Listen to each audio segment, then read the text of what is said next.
Hey guys, and welcome back to another episode of Food School Smarter, Stronger, Leaner podcast on a mission to inspire a world where food makes us better. I took a little bit of a longer weekend first of all, to make you absorb a longer episode. I know it might take time to listen through those. We don't always have all the time to listen to everything we want.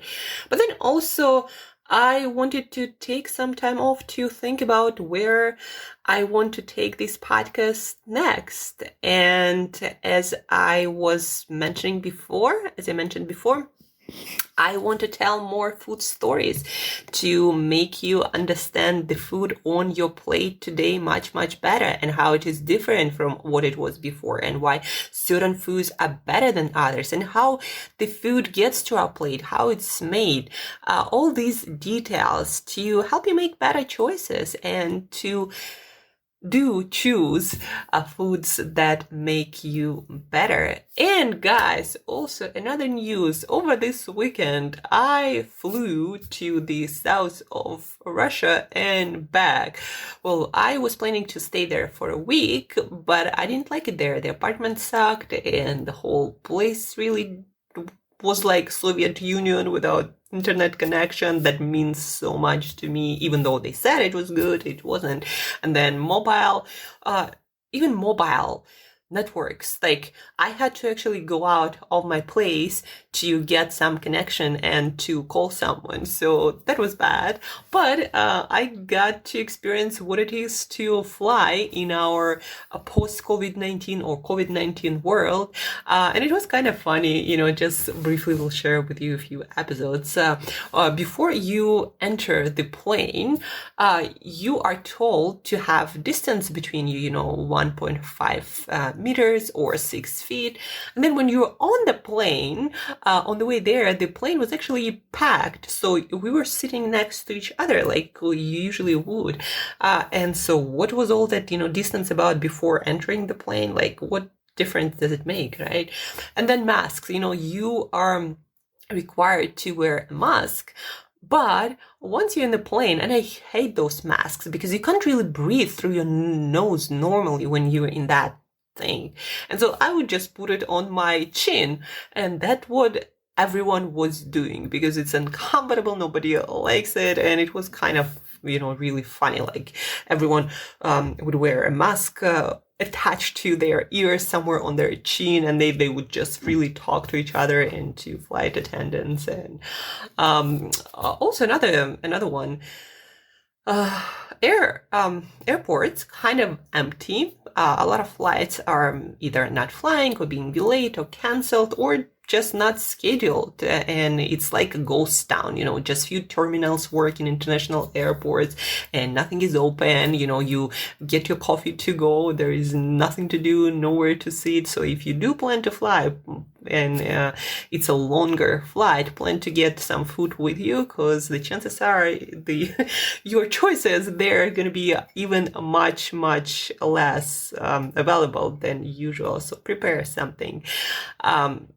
On the plane, also, they only serve pre-packed sandwiches, no like food to choose, nothing like that. Again, because of the whole coronavirus situation, so be prepared for that. So again, prepare some food with you, nuts and dark chocolate, and maybe things like bananas or easy to eat fruit.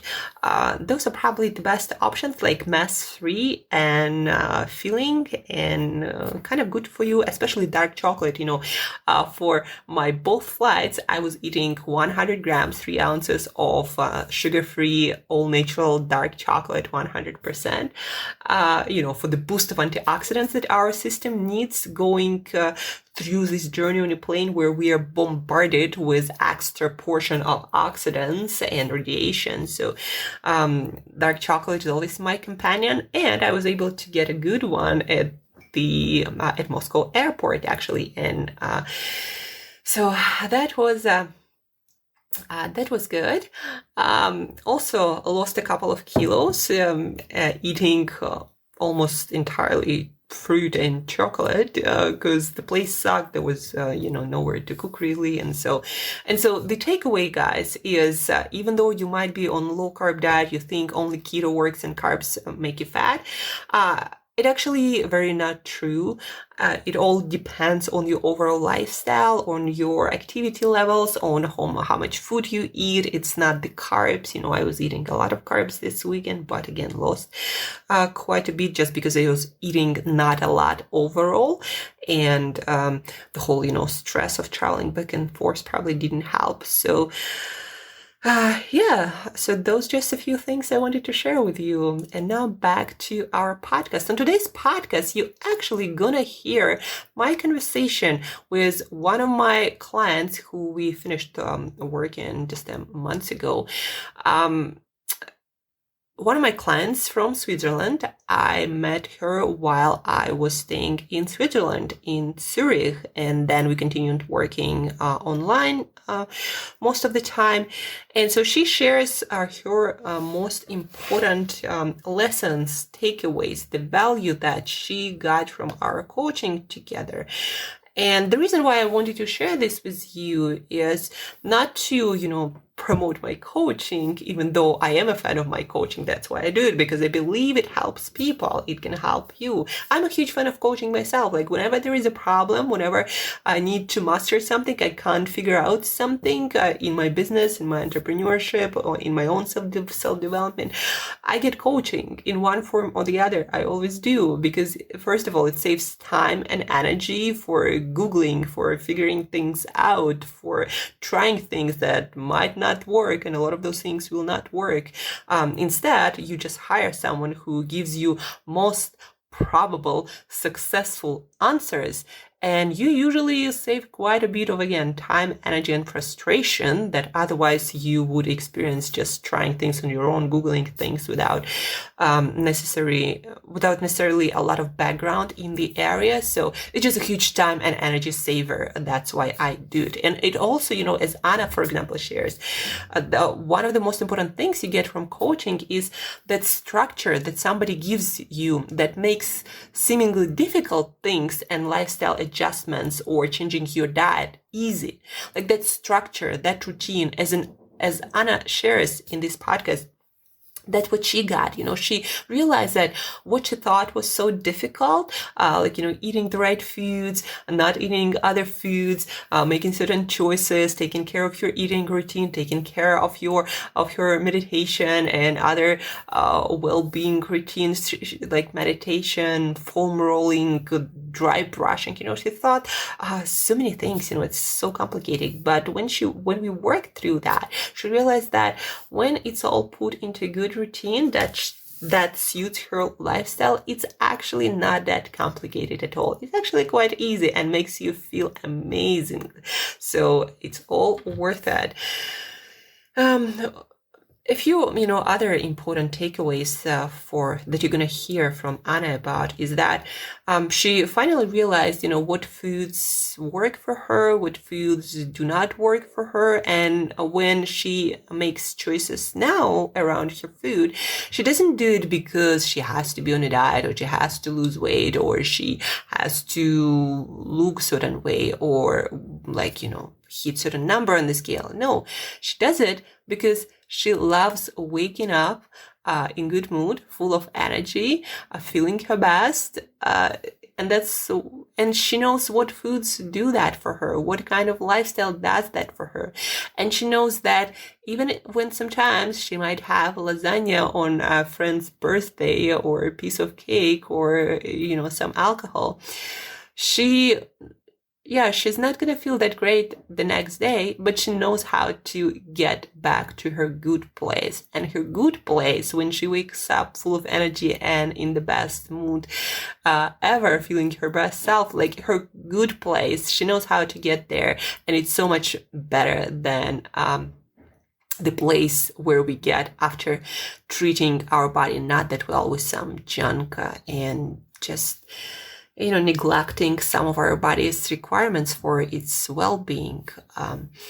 So these are some of the takeaways, but without further ado, please tune into this conversation. You might find a lot of similarities. One of another Anna's insights was that she thought that her problems with food and lifestyle and mood and, all this weight and other negative things, she thought she was alone in that. Like that she was the only one who had problems around food. But I did. Most of us do in our screwed up food environment, and we can fix it. All of us. It's going to be a little bit different for each of us, but we can all do that. And what's on the other side, feeling and looking and just feeling our best, that's worth it. So without further ado, tune in to our conversation with Anna. Communicate clear what coaching can do for people, like for all of us, no matter what area of life we are trying to improve, or like what kind of even benefits people can get when they change their lifestyle, when they figure out what works for them.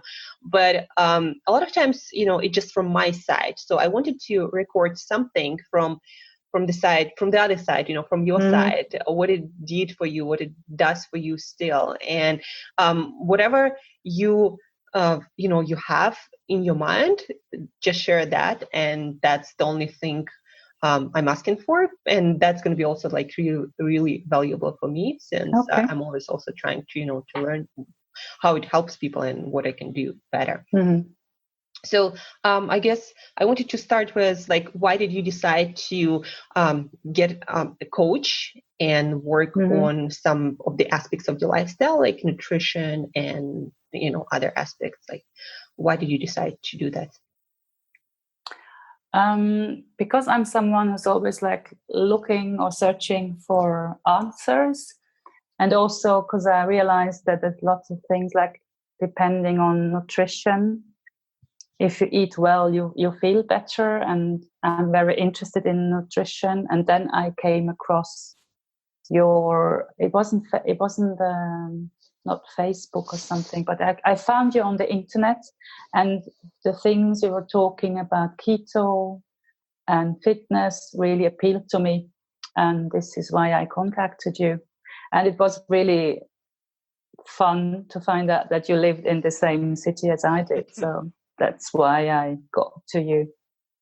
And what specifically did you want to improve? Because we usually, we are searching for something when we feel like we need to change something, to improve something. So what was it for you? Because nutrition is something that always interested me. And I'm someone who likes Googling things and finding out. And there's so many things out there in the nutrition world. Fitness or not fitness doesn't depend, but to put it bluntly, it's like aubergines or eggplants are healthy, eggplants are not healthy the next day. There's so many information out there, and you don't know where to start or what to believe, and then you try to find and test it on yourself, or and then that's why I wanted someone who has the same mindset or the same ideas about food to teach me, to make the guessing game less, Okay. Like for me personally, I love nutrition for sure, and I'm curious about food and lifestyle and fitness. But for example, for me, always what was one of the drivers is I always wanted to feel my best, like every day. I want to wake up and feel like full of energy, and that whatever can come my way, I can handle that, and that's why I personally practice so many things and always try something new.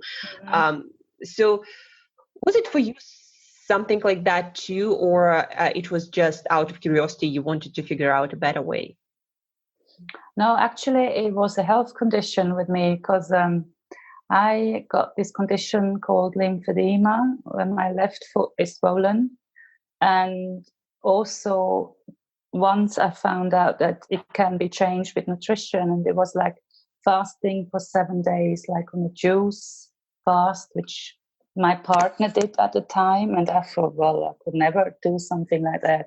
But I did just for fun to find out. And I was quite shocked to see the result, what nutrition or lack of it can do to your body within a short time. With all the fluid which was in my body was gone. And from there on, I was like trying to find more out about that. So that meant for me some nutrition, some food groups would help you with that or will hinder that. So that was like my journey for years, trying to find out how this could be changed. That was my first motivation. And also, of course, finding out that if you eat healthily, this was a process of years and years. When you put, you skip junk food or whatever, it makes you feel so much better. And when you go back to those ways again, you feel bloated and bad and miserable, like in my way. So this is something which has always been of interest to me. Mm-hmm. And what would you say was, I don't know, the most surprising or the most valuable lessons that you learned while we were working together? The most valuable lesson, there were many actually. I mean, it's like you always think, I think people in general think, oh, I have so much things to do, I can't do them all at the same time or every day or whatever. And with you, I've learned that you can incorporate everything every day, even if it's for a short time. It's not just food, but getting regularities, like with meditation maybe, or like dry brushing. You introduced me to that. So it's like getting things done in a very short time and putting your mind to it and do it, mm-hmm. like best first thing in the morning, and then not to worry about it anymore, mm-hmm. and have some sort of structure, even if you are stressed, and think, okay, I'm going to do this now, bam, bam, bam, that's done for the day. And I can tackle on the day now because I'm ready. That's like one of the most revelations I had actually with this process. Mm-hmm. So I guess what I'm hearing is what was valuable for you is learning how to incorporate different lifestyle changes in your life, no matter how busy or stressed it gets, right? And also having now a system, somewhat like something more structured that you can understand and wrap your head around.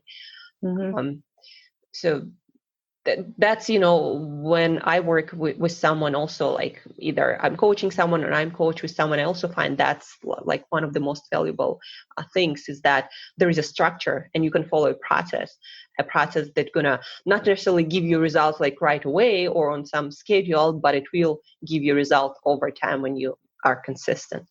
Exactly, yes. So cool. And did you learn anything new about food? Because I'm always, trying to, like, food is my passion. I'm always trying to bring some knowledge about it.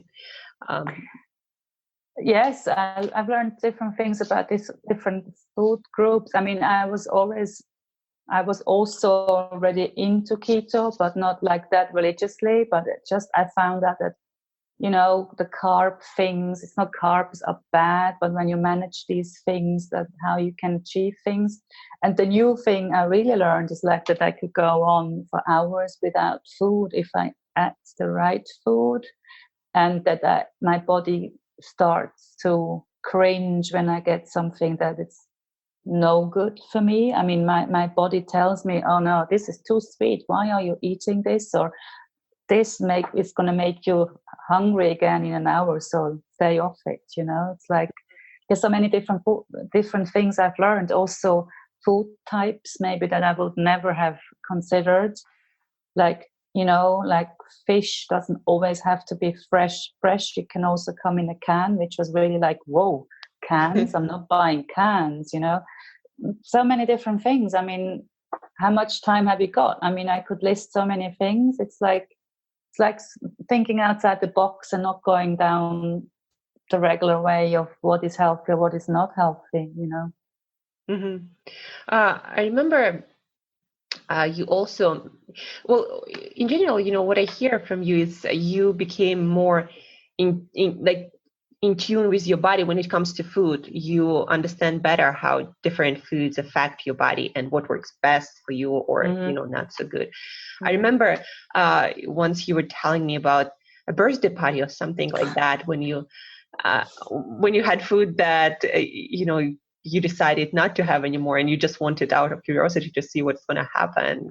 Would you mind sharing a little bit of that? No, I don't. Actually, I was invited to a dinner of friends And I didn't want, because that's my thing at the beginning, or still maybe, I don't want to put my food beliefs on other persons. If I'm invited for dinner, I don't want to give them a list what I eat, what I don't eat. And so I thought, it'll be fine. I just leave off what I can't eat. So actually there was like a lasagna, with lots of pasta and cream and everything. And of course we had a glass of alcohol. And I thought, it's going to be fine. And the next day I felt really bad. I felt grumpy, miserable, bloated. And I thought, no, I'm not going to do this anymore. It's just not worth it.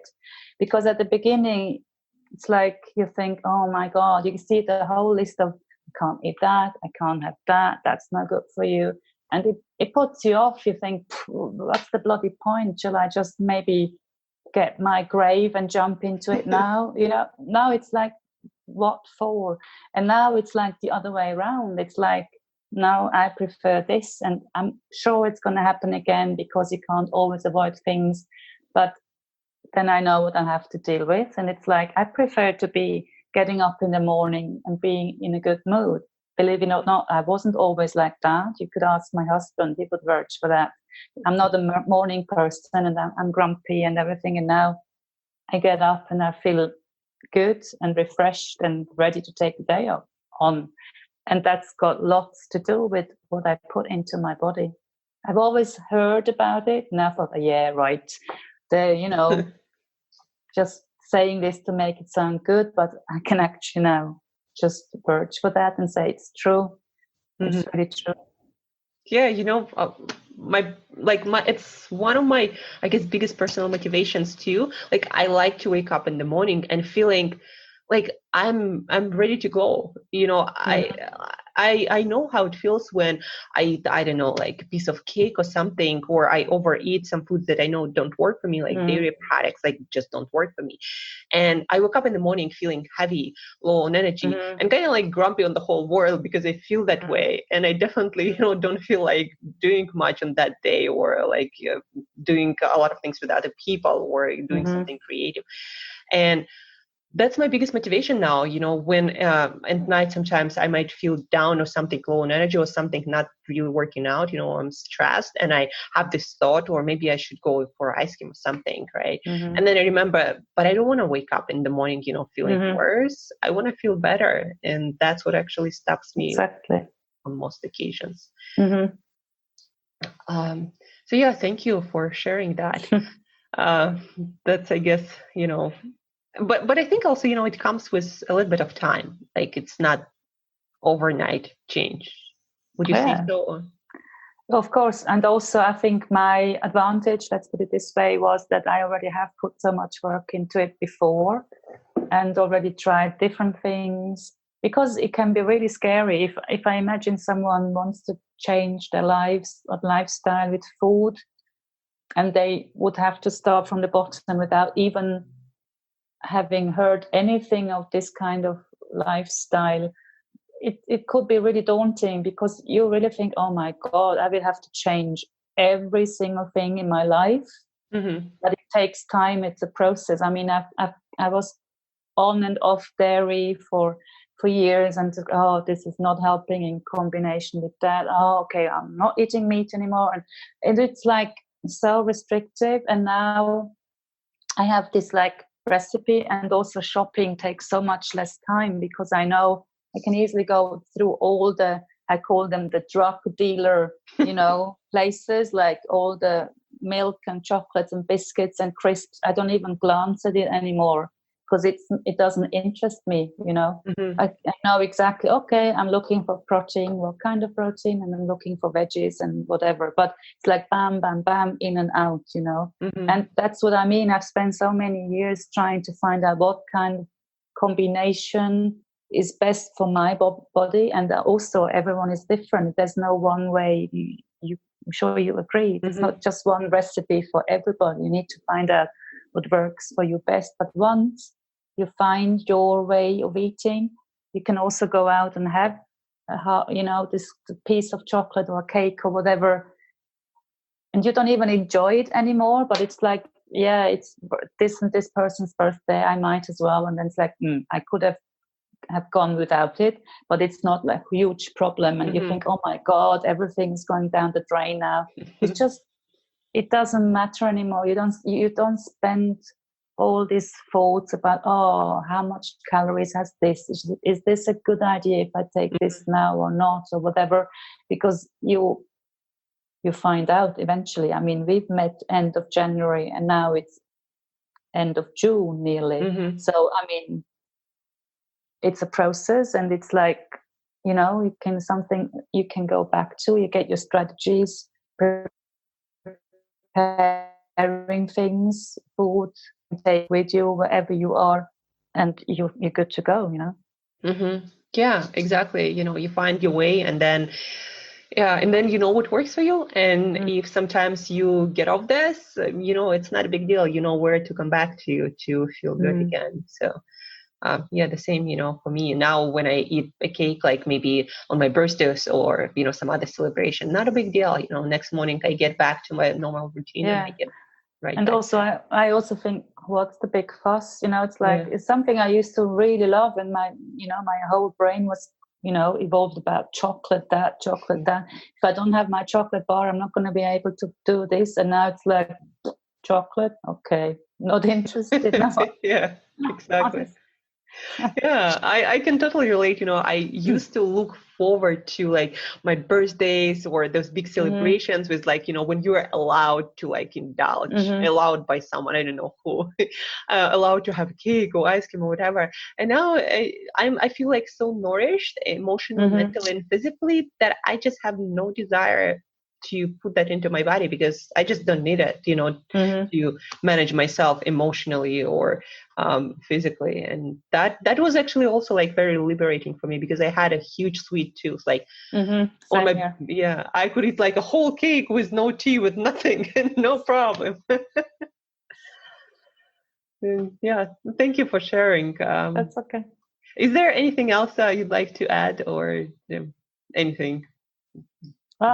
We've been talking about lots of nutrition now, but there's like so much more than only nutrition. I mean, as I said, with like the dry brushing you introduced me to, or like the, you know, black roll, meditation, which I already had been doing, and yoga, which is now a part of my everyday life. If I don't have time to do workouts, which I really love normally, I just do my 30 minutes power yoga, always the same video, you know, because now I can do it in my sleep. And it's like, it tells me lots about how I'm doing. If I'm like really stiff, like I don't know what, I know, I need to now relax a little bit, you know.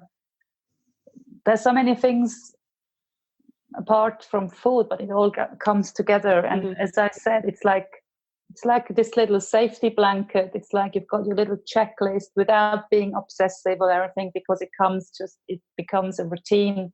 At the beginning, I was like, I don't have time to do this. I'm going to do it in the evening. Then, yeah, right, as if I'm going to go to bed and I'm sleeping, you know.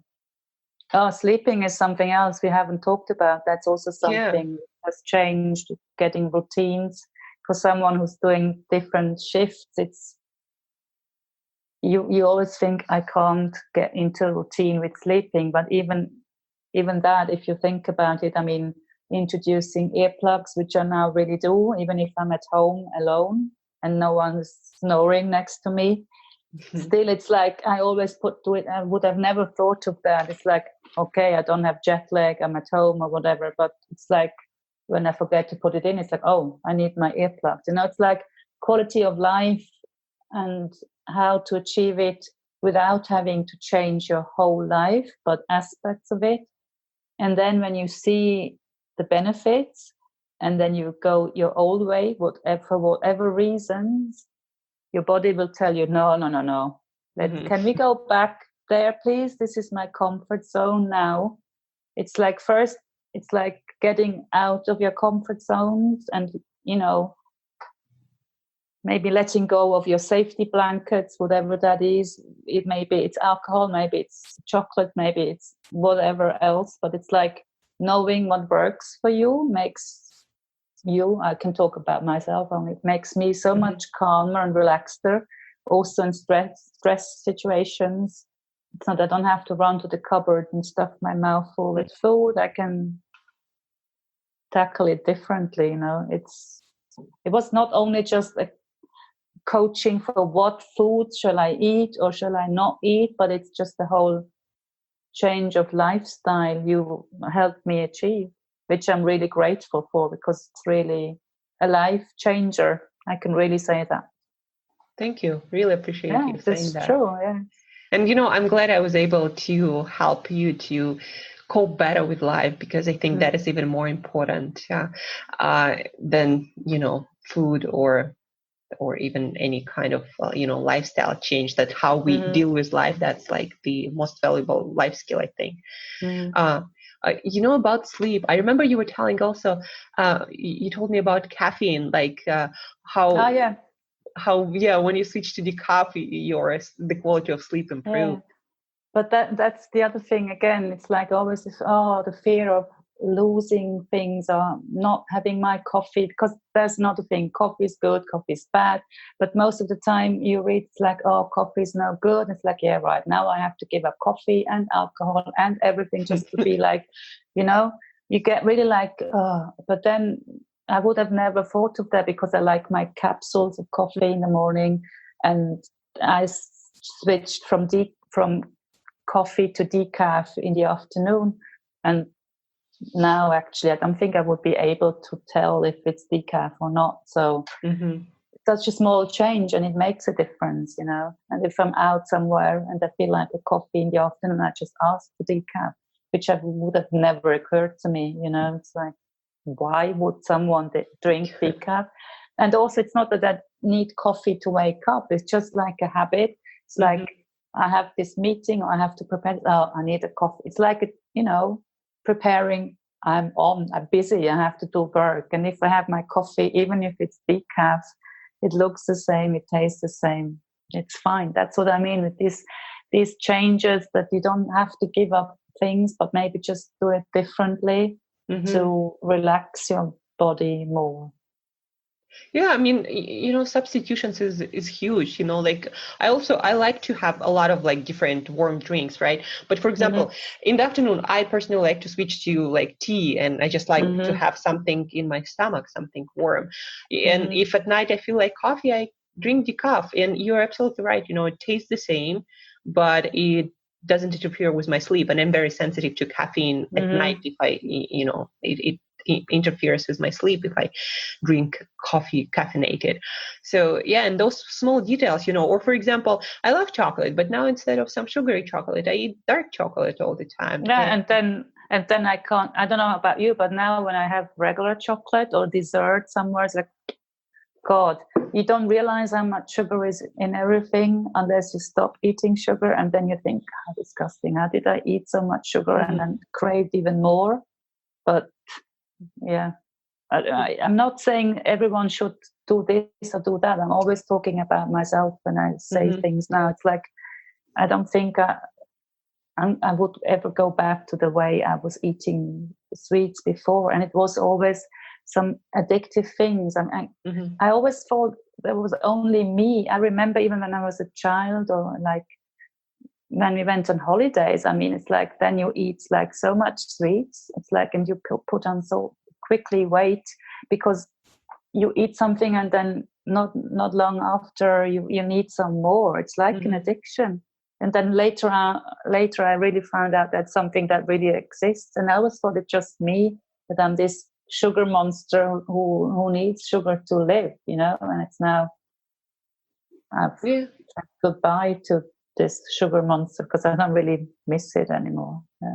Same here. I thought that I had some problem with that, but I just realized, well, first of all, I realized that kind of food is not supposed to be in a human body on a regular basis because it's designed to make our brain addictive. And just some people, they have those neurochemistry that makes them more susceptible to those addictions. Some people don't have it, but it kind of like works the same with addictive properties on everyone. And you realize that, okay, you gotta break up with that and do something else most of the time. some people are okay with a little bit. For me, it's like all or nothing better.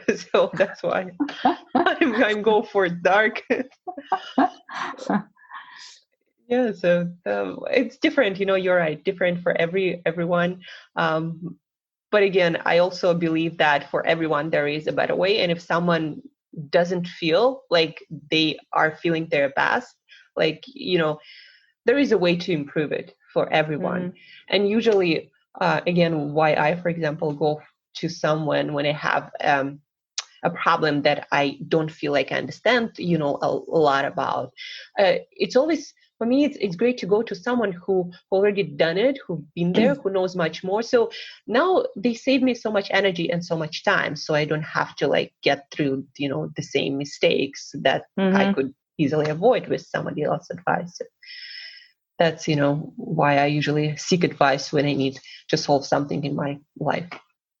Yeah, that's also why I was contacting you, because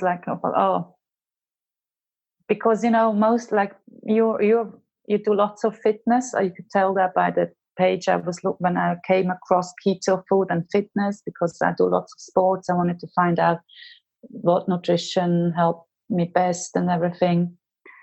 And that's the other reason why I contacted you, because it's like all this artificial improvement, keto, blah, blah, or no keto, doesn't matter, but all this powders there. And, that whole food is something which is really close to my heart. And combined with keto, this sounds like the way to go for me, because I like fresh vegetable and meat and eggs and everything, and then do something with them and not pre-packaged, too sweet things, products, diet products people think they're going to help them lose weight or whatever, Yeah. You don't find that much out there, actually, because I was looking for a coach for quite some time. But then it's like, especially because with my lymphedema, it's like people don't know what it is, and do they know how to deal with it or whatever. And it's like, yeah, it worked out so much, and health wise and everything, it's just incredible. Good. Thank you. And I was happy to be a part of the journey and help you as much as I can. And whenever you have a question or there is something you'd like more help with, don't hesitate to reach out. I'm always, more than happy to help. So anyhow, thank you for this feedback and taking the time to share your story, your experience. Really appreciate that, Anna.